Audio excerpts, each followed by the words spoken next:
नमस्कार दोस्तों, अग्नि समाधि हम कहानी पढ़ रहे थे। कहानी में आगे देखते हैं। यहाँ हमने देखा कि रुक्मिणी जो है सिलिया के घास से कुछ घास निकालकर पड़ोसी को दे देती है और इस सिलिया को ये बात पता चल जाती है कि उसके घाट से किसी ने घास निकाली। उसके बाद देखते हैं, सिलिया ने गालियां देना शुरू की। जिसने मेरी घास छुई हो उसकी देह में कीड़े पड़े, उसके बाप और भाई मर जाएं, उसकी आंखें फूट जाएं। रुक्मिणी कुछ देर तक तो सब जब्त किए बैठी रही, आखिर खून में उबाल आ ही गया। झला कर उठी और सिलिया के 2-3 तमाचे लगा दिए। सिलिया छाती पीट पीट कर रोने लगी। सारा मोहल्ला जमा हो गया। सिलिया की सुबुद्धि और कार्यशीलता सभी को आंखों में खटकती थी। वह सबसे अधिक घास क्यों छीलती है, सबसे ज्यादा लकड़ियां क्यों लाती है, इतने सवेरे क्यों उठती है, इतने पैसे क्यों लाती है। इन कारणों से उसे पड़ोसियों की सहानुभूति से वंचित कर दिया था। सब उसी को बुरा भला कहने लगी। मुट्ठी भर घास के लिए इतना उधम मचा डाला। इतनी घास तो आदमी झाड़ कर फेंक देता है। घास न हुई सोना हुआ। तुझे तो सोचना चाहिए था कि अगर किसी ने ले ही लिया तो है तो गांव घर का ही, बाहर का कोई चोर तो आया नहीं। तूने इतनी गालियां दी तो किसको दी, पड़ोसियों ही को तो। संयोग से उस दिन प्रयाग थाने गया हुआ था। शाम को थका मंदा लौटा तो सिलिया से बोला, ला कुछ पैसे दे तो दम लगा आऊं, थक कर चूर हो गया हूं। सिलिया उसे देखते ही हाय हाय करके रोने लगी। प्रयाग ने घबरा कर पूछा, क्या हुआ, क्यों रोती है, कहीं गमी तो नहीं हो गई, नैहर से कोई आदमी तो नहीं आया।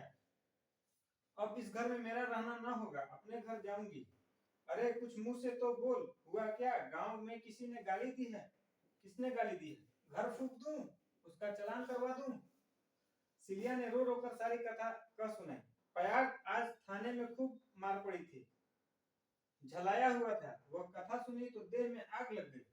रुक्मिणी पानी भरने गई थी, वह अभी घड़ा भी न रखने पाई थी कि प्रयाग उस पर टूट पड़ा और मारते मारते बेदम कर दिया। वह मार का जवाब गालियों से देती थी और प्रयाग हर एक गाली पर और झला झला कर मारता था। यहाँ तक कि रुक्मिणी के घुटने फूट गए, चूड़ियां टूट गई।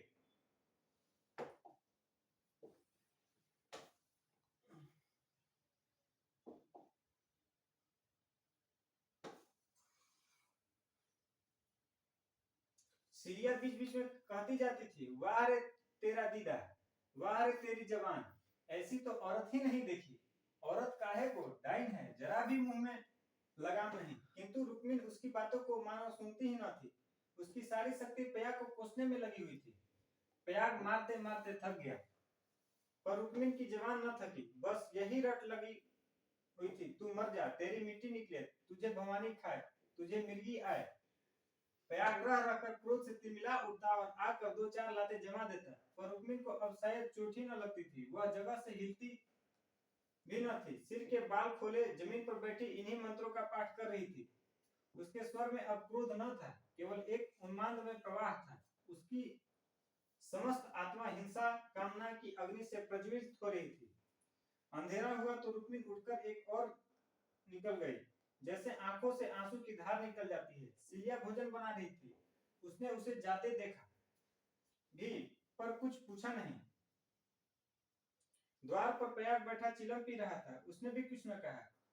जब फसल पकने लगती थी तो 1.5-2 महीने तक प्रयाग को हार भी देखभाल करनी पड़ती थी। उसे किसानों से दोनों फसलों पर हर पीछे कुछ अनाज बंधा हुआ था।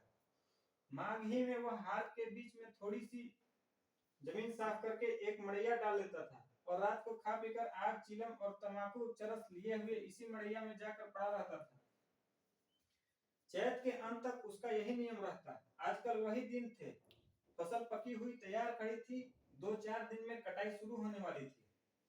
प्रयाग ने 10 बजे रात तक रुक्मिणी की राह देखी, फिर यह समझ कर कि शायद किसी पड़ोसिन के घर सो रही होगी, उसने खा पीकर अपनी लाठी उठाई और सिलिया से बोला, किवाड़ बंद कर ले, अगर रुक्मिणी आए तो खोल देना और मना जुना कर थोड़ा बहुत खिला देना। तेरे पीछे आज इतना तूफान हो गया, मुझे न जाने इतना गुस्सा कैसे आ गया। मैंने उसे कभी फूल की छड़ी से भी न छुआ था।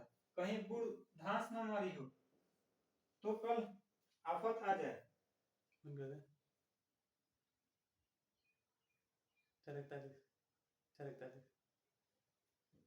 आगे देख लेते हैं।